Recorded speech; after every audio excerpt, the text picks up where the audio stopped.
Hello guys, welcome to this video. In this video, I'm going to talk about funding. Of course, we all want to have grad school funding, but if you don't have funding, what can you do?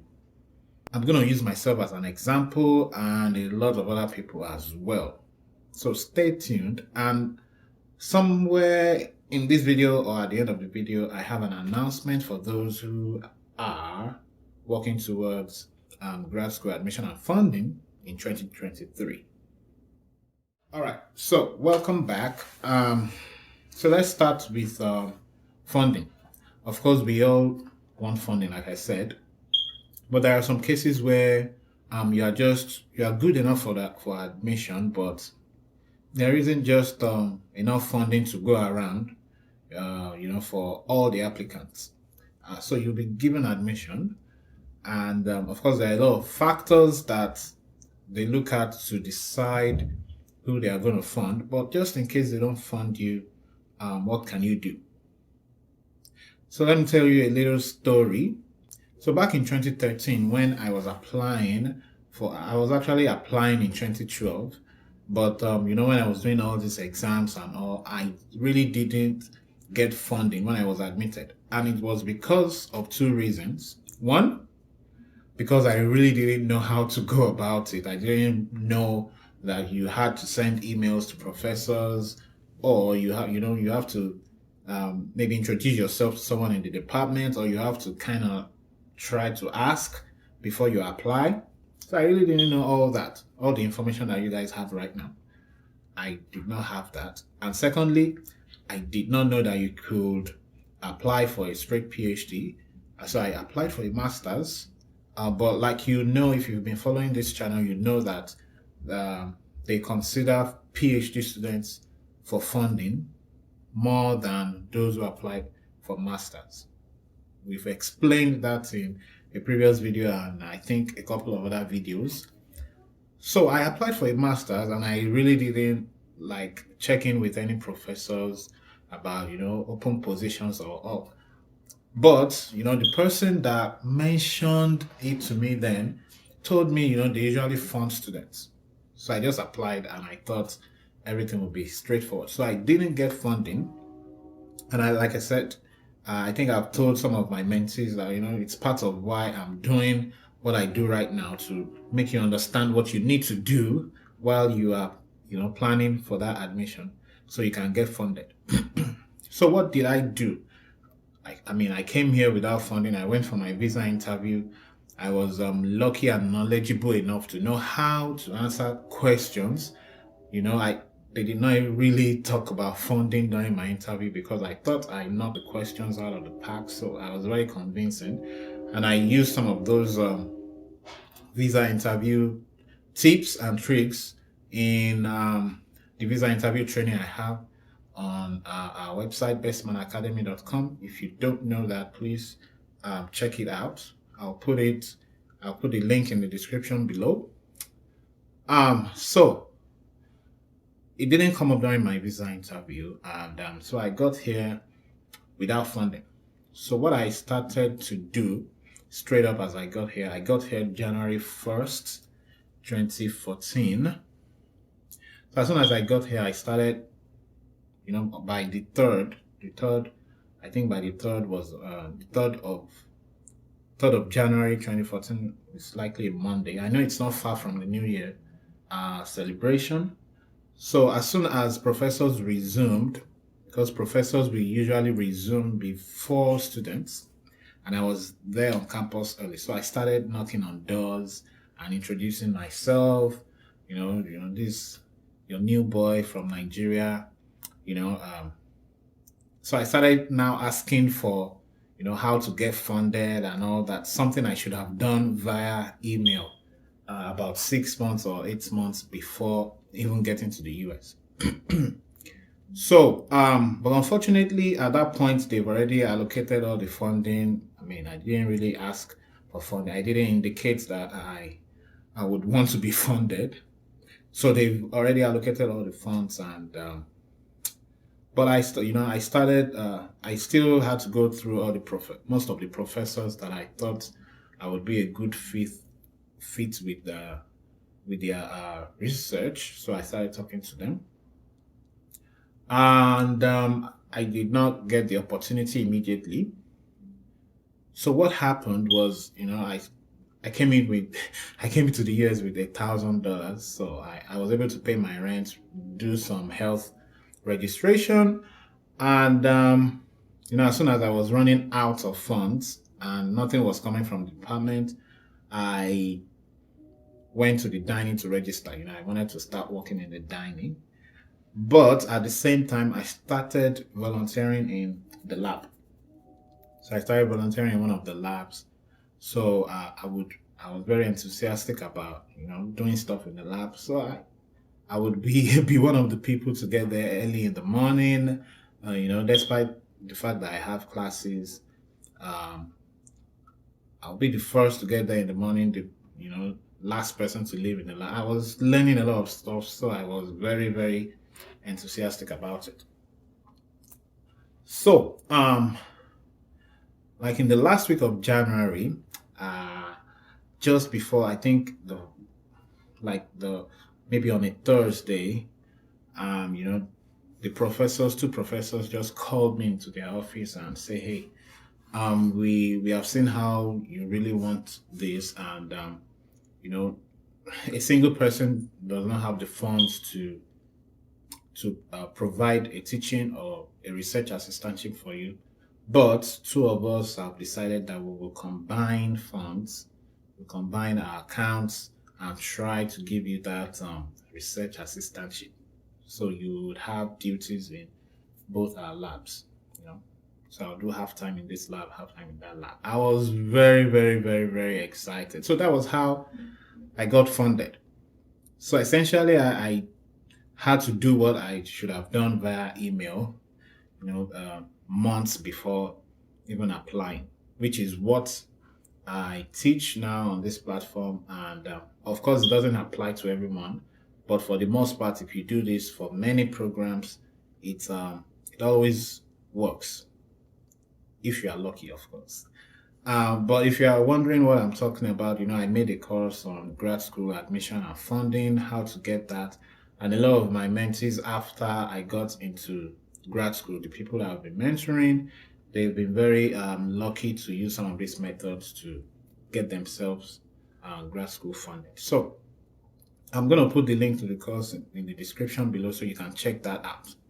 Now, I'm not saying this will work out for everybody, okay? But that's my story. And because of the challenges I went through then, I was still lucky to get the assistantship just before I started working in the dining. It's not enough to those who work in the dining. It's still money, right? But it's not going to pay for my tuition. So the assistantship I eventually got is assistantship is the best kind of funding you can get because it will pay for your tuition and also give you stipend. While the work in the dining will only give you that monthly stipend, but won't pay for your tuition. All right. So I'm not saying everybody should do this, but if you don't have this opportunity, what can you do? Now, I know there is a lot of discussion on, should we take a loan or not?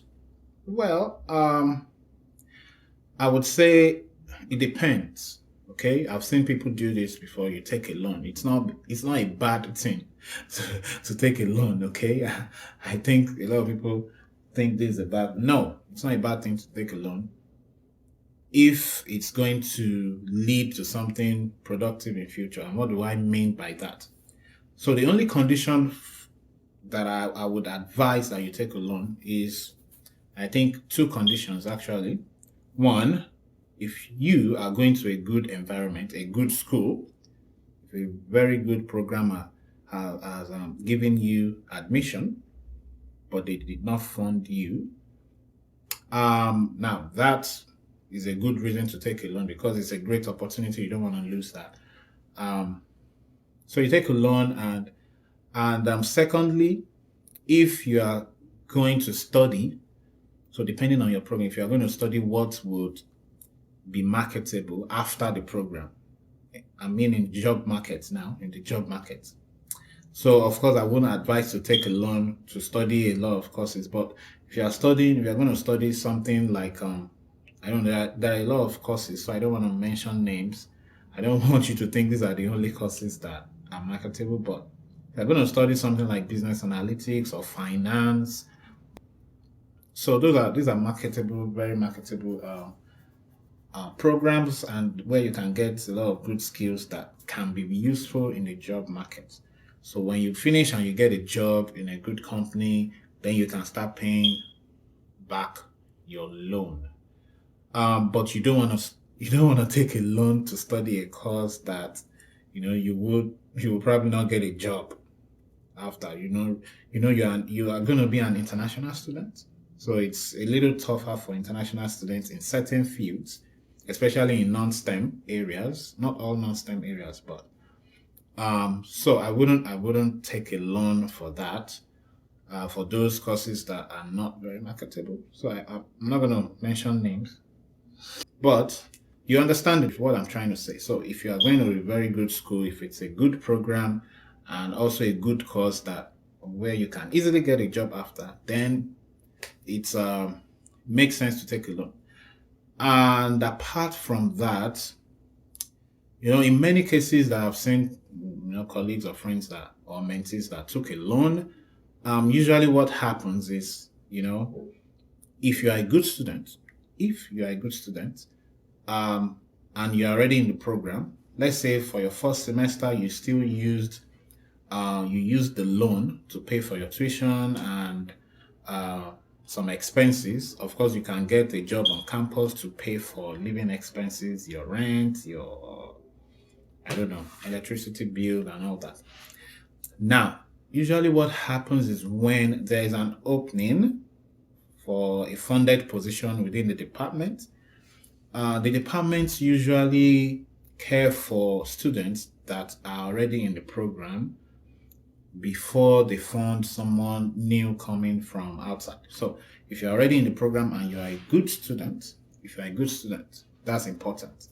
They know you in the department, they know your potential because by that time, by your first semester or in the middle of your first semester, you would have done some exams and tests, and people will know that this guy is brilliant or this lady is has some potential.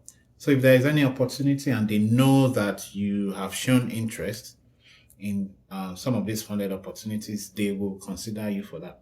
So at the end of the day, what most of the people that I know took this route, this loan route, what they end up doing is they don't end up using the loan past the first semester. So because by their second semester they get a funded opportunity as a TA or research assistant within the department or administrative assistants.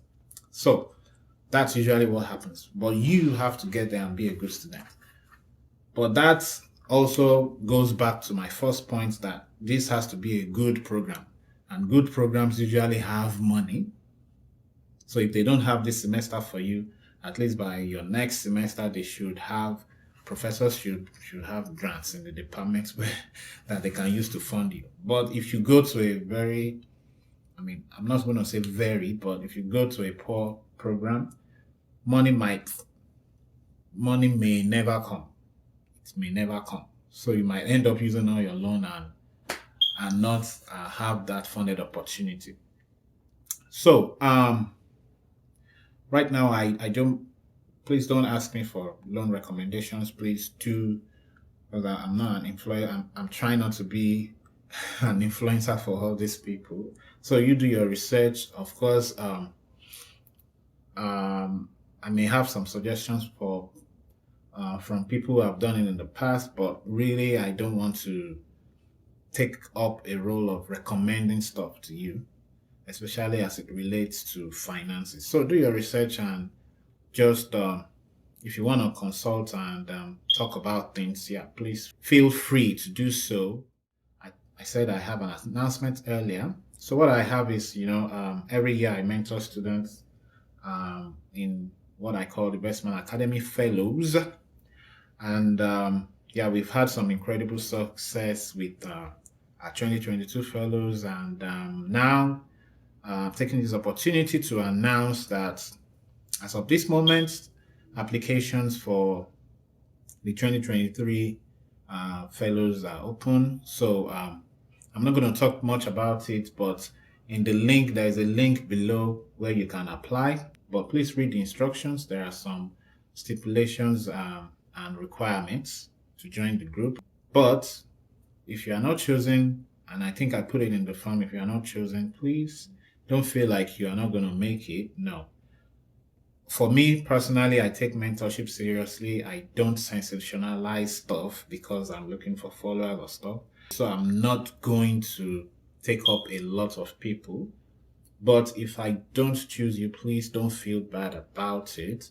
It's just because I may not have, I'm sure there will be a lot of good students who would apply, but please don't feel slighted. Don't feel like you will still not achieve it. Please stay true to this channel, and I will keep on giving you hints on how to go about things. And you can always DM any of our social media pages if you have questions, apart from those things that we have already talked about in the grad school course, which is free to you. So that's it. Don't feel like this is your only chance. No, without this, a lot of people outside this group still get to grad school. Okay, so even if you're not selected, you will still do it. You will still. I'm going to be here to keep explaining stuff, to keep hammering stuff into your skull, to make sure you get to your destination.